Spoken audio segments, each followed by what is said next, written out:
Today we're taking a look at the Yaber T2, a portable 1080p projector touting JBL audio. This projector is rated at 450 lumens while plugged in, however it does dim when on battery, but more on that testing later. On the back is an IR sensor, USB-A port, HDMI 1.4 port with ARC support, 3.5mm out, which you'll love to see, and surprisingly an Ethernet port on a portable projector. On the bottom is a screw hole for mounting to a tripod or a ceiling, etc. The front has the lens with the removable cap and the auto level sensor. For some testing, we'll start with Big Buck Bunny with the lights on in my living room while on the battery. The picture comes through, but it's definitely competing with the lights in the living room. Now let's plug it in and re-level, and yeah, the picture is about the same, however, it's good that the system doesn't reset when plugging in.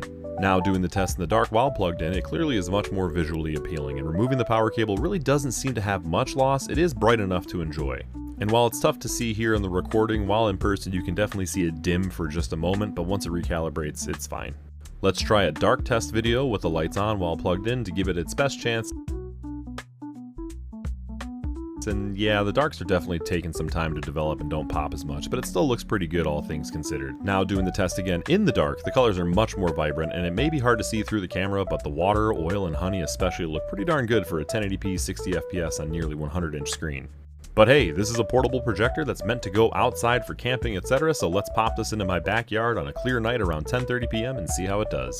This is on the battery only, and I was surprised that I actually needed to turn down the brightness from max setting of 10 to 7, as the brights were just a bit too high, and lowering it made for a more enjoyable experience. This is rated at 2.5 hours on a full battery with 60% brightness, so you should be able to get through a 2-hour film no problem at 70%, I'd imagine. The auto leveling has worked pretty well. There were only a few times where I had to have the program run 2 or more times to get it to focus properly, but most often it will square up and in focus on the first try. Lastly, let's put those JBLs to the test with the base test video.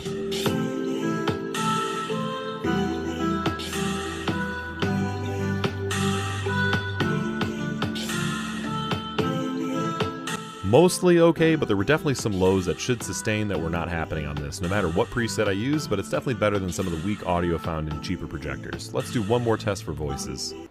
Well, Derek, here we are on the 28th of June 2007. We are in the BBC Kingswood Warren anechoic chamber. Auspicious day indeed. And yeah, those actually come through clear as crystal. Very nice.